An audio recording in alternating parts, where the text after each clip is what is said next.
A function is a set of statement enclosed within curly brackets, जैसे कि आप ये कर्ली ब्रैकेट्स देख रहे हैं, that take inputs, do the computation and provide the resultant output.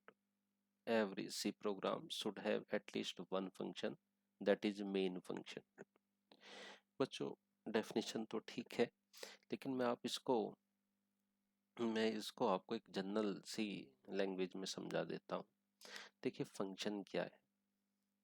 आपके घर पर कभी ना कभी किसी पर्सन का बर्थडे सेलिब्रेट किया गया होगा. ठीक है, उस बर्थडे को सेलिब्रेट करने के लिए आपने बहुत सारे काम किए होंगे, जैसे घर की सजावट की होगी, है ना, खाना बनवाया होगा, इनविटेशन लोगों को दिए होंगे, ठीक है, सजावट करी होगी घर की. अब देखिए कितने सारे काम उसमें हैं. तो इन सब कामों को एक साथ ना करके आपने क्या किया है, छोटे छोटे पार्ट में डिवाइड कर दिया है. कैसे काम कर दिया है कि खाने बनाने वाले को खाना बनाने का ऑर्डर दे दिया कि आपको खाना बनाना है. सजावट करने वाले को डेकोरेशन का काम दे दिया कि आपको घर का जो है सजावट करनी है. और एक तीसरा काम उसको दे दिया कि आपको सारे मेहमानों को जो है इनविटेशन देना है. तो हमने उस बड़े प्रोग्राम को छोटे छोटे पीस में डिवाइड कर दिया. उस एक इंडिविजुअल पीस को, ये छोटे से एक पीस को हम क्या बोलते हैं, फंक्शन बोलते हैं. और उस फंक्शन के अंदर छोटे छोटे टास्क होते हैं. ठीक है, तो ये यहाँ पर यही लिखा गया है, ए function is A block of code that perform a specific task. जो किसी एक स्पेसिफिक टास्क को परफॉर्म करते हैं उसके लिए फंक्शन लिखा जाता है. ए function is a set of statement. उस फंक्शन के अंदर मोर देन वन स्टेटमेंट हो सकते हैं जो इनक्लोज होते हैं किसमें, कर्ली ब्रैकेट के अंदर, जो इनपुट लेते हैं, कुछ कंप्यूटेशंस करते हैं एंड देन उन इनपुट के अकॉर्डिंग कुछ हमें आउटपुट प्रोवाइड कराते हैं. सी प्रोग्राम में कम से कम एक फंक्शन जरूर होता है जिसको हम क्या बोलते हैं, मेन फंक्शन बोलते हैं. इस मेन फंक्शन के अंदर मोर देन वन फंक्शन हो सकते हैं.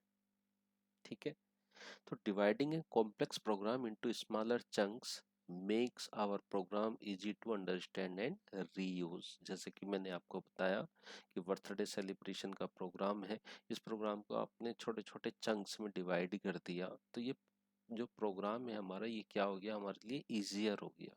हमने इसको अपना इजी वे में इम्प्लीमेंट कर लिया. तो ये तो बात है फंक्शन की. फंक्शन क्या होता है, ठीक है, इसको हम ऐसे भी समझ सकते हैं. जैसे देखिए आपके पास बुक होगी, तो बुक में कई सारे चैप्टर होते हैं. ठीक है, तो चैप्टर नंबर 1 उस बुक का एक फंक्शन है. ऐसी चैप्टर नंबर 2 उस बुक का एक फंक्शन है. चैप्टर नंबर 3 उस बुक का एक फंक्शन है. तो बुक में ऐसे 12 13 या 15 16 चैप्टर होते हैं. उन सभी चैप्टर की हेल्प से वो बुक बन जाती है. तो जो वो बुक बन गई वो तो बन गया प्रोग्राम. और उस प्रोग्राम के अंदर जो छोटे छोटे से जो चैप्टर हैं उसको हम क्या बोल रहे हैं, फंक्शन बोल रहे हैं.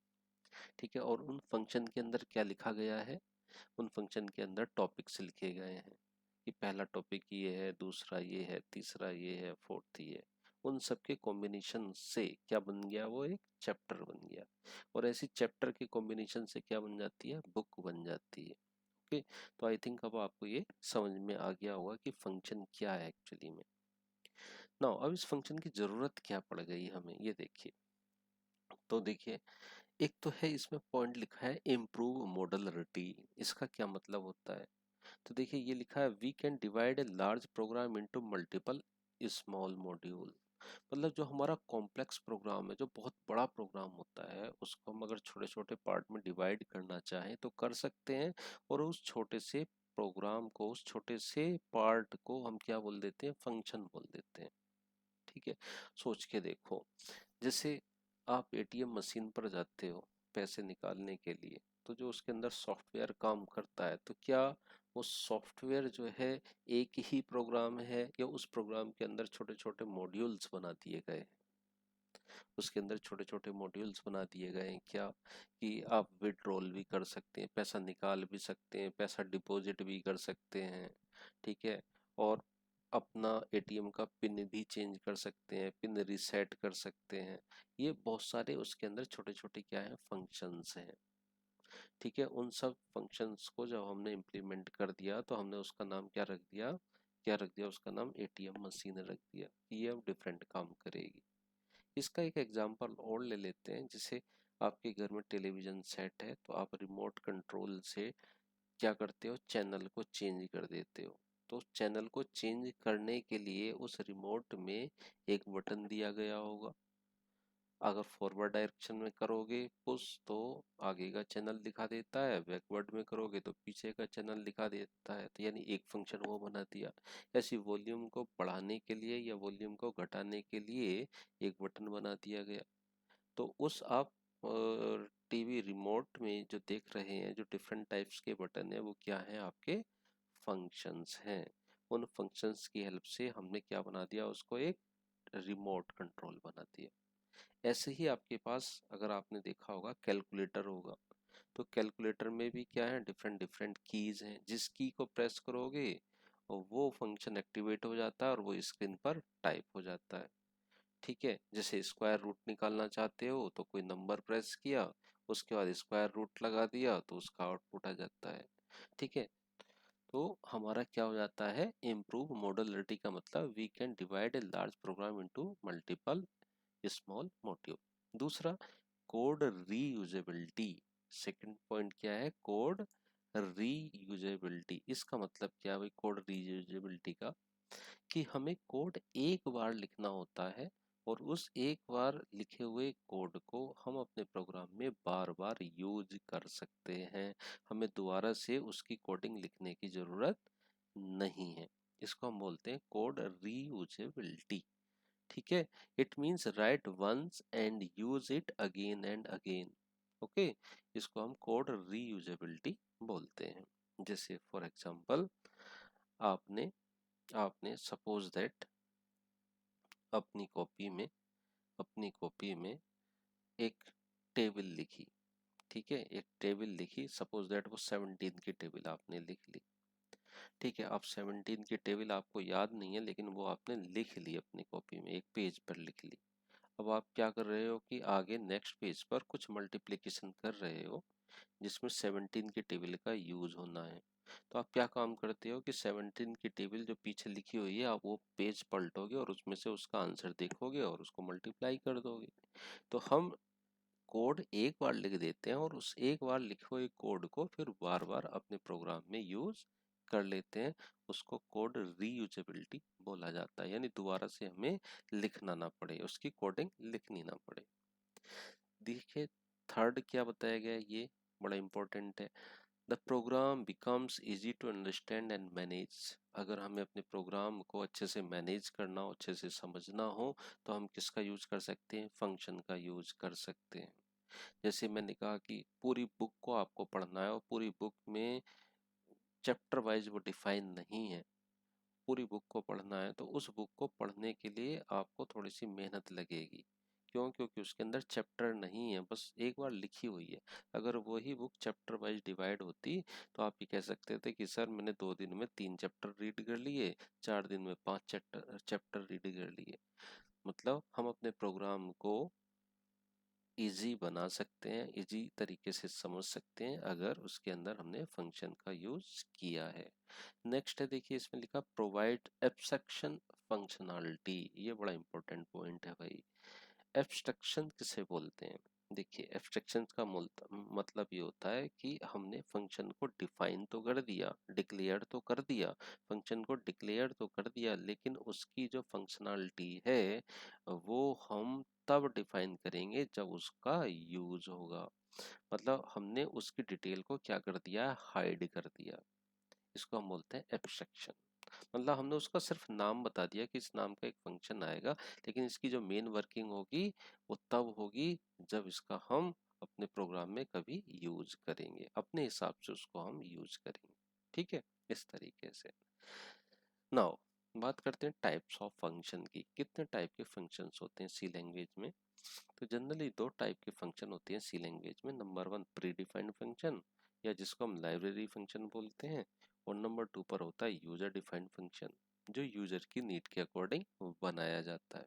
ओके, नाउ तीसरा जो क्वेश्चन था, how to use function in our program, हम अपने प्रोग्राम में फंक्शन का यूज कैसे करते हैं, आइए वो देखते हैं। तो सबसे पहले हम प्री डिफाइंड फंक्शन को देखेंगे कि हम अपने प्रोग्राम में यूज कैसे करेंगे। तो समझते पहले ये है कि प्री डिफाइंड फंक्शन होता क्या है। तो जैसे कि नाम लिखा गया है, प्री डिफाइंड फंक्शन मतलब जो पहले से ही डिफाइंड हो, उसको हम क्या बोलते हैं, प्री डिफाइंड फंक्शन बोलते हैं। अब जैसे मैंने कहा प्री डिफाइंड, जो पहले से ही डिफाइंड हो, इसका मतलब ये है कि पहले से डिफाइंड है, लेकिन कहाँ पर है भैया, हेडर फाइल के अंदर है। तो these function are already defined in header files, ऐसी फंक्शन जो हेडर फाइल के अंदर डिफाइंड होते हैं उनको हम क्या बोलते हैं, प्री डिफाइंड फंक्शन बोलते हैं। We can directly use this type of function in our program, हम इन फंक्शन को डायरेक्टली अपने प्रोग्राम में यूज कर सकते हैं। But to use the library function, user must be aware of syntax of the function, हमें यूज करने से पहले इन फंक्शन का सिंटेक्स हमें पता होना चाहिए कि हम इन फंक्शन को अपने प्रोग्राम में यूज कैसे करेंगे। ओके, तो एक एग्जांपल के थ्रू इसको समझते हैं, इसको प्रीडिफाइंड फंक्शन को। अब देखिए प्रीडिफाइंड फंक्शन में जैसे लिखा गया, एग्जांपल ऑफ प्रीडिफाइंड फंक्शन या library function, hash include stdio.h, hash include conio.h, hash include मैट.h। ये जो हेडर फाइल्स हैं इनके बारे में आपको अच्छे से पता होना चाहिए कि हैश इंक्लूड stdio.h क्या होता है।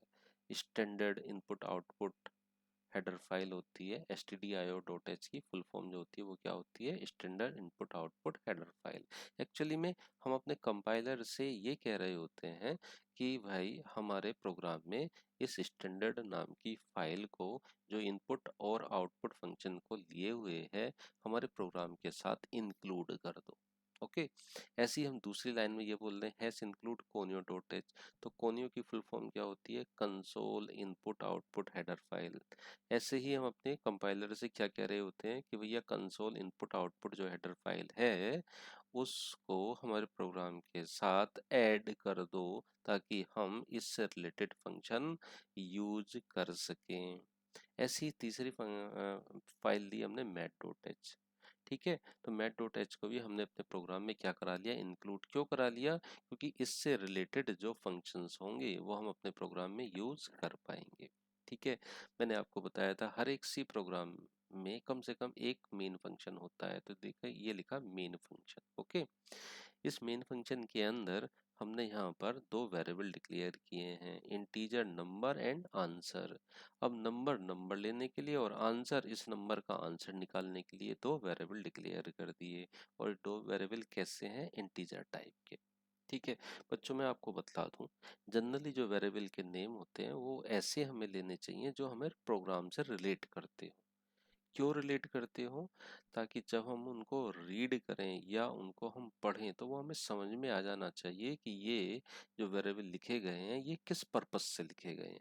अगर आप ऐसा नहीं करते हैं तो किसी दूसरे यूजर के लिए जो आपके प्रोग्राम को समझ रहा है उसको प्रॉब्लम हो सकती है। ओके, नाउ देखिए नेक्स्ट लिखा है CLR SCR। ये क्या है, ये what is this CLR SCR। तो CLR SCR is nothing but it is a pre defined function, जिसकी फुल फॉर्म होती है क्लियर स्क्रीन। क्लियर स्क्रीन का मतलब ये होता है कि प्रोग्राम का आउटपुट आने से पहले अगर कंसोल पर कुछ प्रीवियस आउटपुट रखा हुआ है तो उसको वहां से इरेज कर दे, हटा दे मेमोरी में। और कोई मेमोरी में यदि कोई इस तरीके का गार्बेज कलेक्शन है जो स्क्रीन पर दिखाई दे रहा है तो वो वहां से हट जाए। तो इसको हम क्या बोलते हैं, CLR SCR फंक्शन। और ये किसका एग्जाम्पल है, प्री डिफाइंड फंक्शन का। क्या आपने CLR SCR की कोई यहाँ पर वर्किंग लिखी, नहीं लिखी, हम इस फंक्शन को डायरेक्टली यूज कर रहे हैं। ऐसी दूसरा फंक्शन देखिए क्या लिखा, प्रिंट एफ। प्रिंट एफ क्या है, एक फंक्शन है जो प्रिंट कर रहा है किसको, प्लीज एंटर एनी नंबर को। एक मैसेज है जो इस मैसेज को प्रिंट कर रहा है। ठीक है, प्रिंट एफ भी क्या है, एक प्री डिफाइंड फंक्शन है और इसकी हेडर फाइल का नाम क्या है, stdio.h नाम का हेडर फाइल है। अगर आप इस हेडर फाइल को यूज नहीं करोगे तो ये जो है print F function error show कर सकता है। ये कंपाइलर टू कंपाइलर डिपेंड करता है। ठीक है, कभी कभी कंपाइलर में ये भी होता है कि अगर आप stdio.h को इंक्लूड नहीं करोगे और printf को यूज करो तो भी प्रोग्राम रन हो जाता है। ये कंपाइलर टू कंपाइलर डिपेंड करता है, ठीक है। नाउ तीसरा है लिखा है इसमें scanf %d and then number. अब देखिए scanf भी क्या है, scanf भी क्या है, हमारा प्रीडिफाइंड फंक्शन है, ठीक है। यहाँ पर हमने क्या लिया, answer is equal to sqrt। What is SQRT? SQRT एक मैथमेटिक्स फंक्शन है, मैथमेटिकल फंक्शन है जो किसी नंबर का स्क्वायर रूट को कैलकुलेट करता है। इस एसक्यूआरटी का हेडर फाइल कौन सा है, मैथ.h। हमने जो नंबर लिया था उसका हमने स्क्वायर रूट निकाला है किस फंक्शन से, एसक्यूआरटी से। तो ये एसक्यूआरटी भी क्या है, प्री डिफाइंड फंक्शन है। नाउ इस एसक्यूआरटी फंक्शन ने एक काम किया होगा, क्या काम किया होगा कि इस इनपुट को लिया है और इनपुट का क्या निकाल दिया है, आंसर निकाल दिया, और वो आंसर किस में चला गया है, इस नाम के वेरिएबल में। ओके। नाउ जब हमारा आंसर आ गया, अब हमारा काम क्या है, उसको प्रिंट कराना। तो मैंने square root is equal to %d and then answer को क्या करा दिया है, प्रिंट करा दिया, ठीक है। तो ये स्क्वायर रूट भी क्या है बेटा, यहाँ पर एक प्रीडिफाइंड फंक्शन है। नाउ जब आप इस प्रोग्राम के आउटपुट को देखना चाहते हैं तो आपको इसको रन कराना पड़ेगा। रन कराने के लिए जब आप इसको रन कराएंगे तो ये स्क्रीन होल्ड होनी चाहिए। होल्ड के लिए क्या लिखा गया है, गेट सी एच। अब देखिए जनरली कहा तो ये जाता है कि हम स्क्रीन को होल्ड कराने के लिए गेट सी एच के यूज कर लेते हैं। गेट सी एच का मतलब होता है गेट ए करेक्टर। अब गेट ए करेक्टर का मतलब क्या है कि कीबोर्ड से कोई करेक्टर को इनपुट दो तभी तो मिलेगा। तो जैसे ही आप कीबोर्ड से कोई की प्रेस कर देते हो तो वो आउटपुट वहां से चला जाता है। ओके, इस तरीके से। तो गेट सी एच की जगह आप दूसरा फंक्शन भी यूज कर सकते हो जो इनपुट का काम कर रहा हो, है ना। ये जरूरी नहीं है कि यहाँ पर गेट सी एच लिखा जाए। आइए देखते हैं इस प्रोग्राम को रन करके और क्या आउटपुट आता है। ओके, चलो। तो देखिए ये स्क्रीन आपको बच्चों यहाँ पर दिखाई दे रही होगी, ठीक है। मैं इसको थोड़ा सा मैक्सिमाइज कर देता हूँ।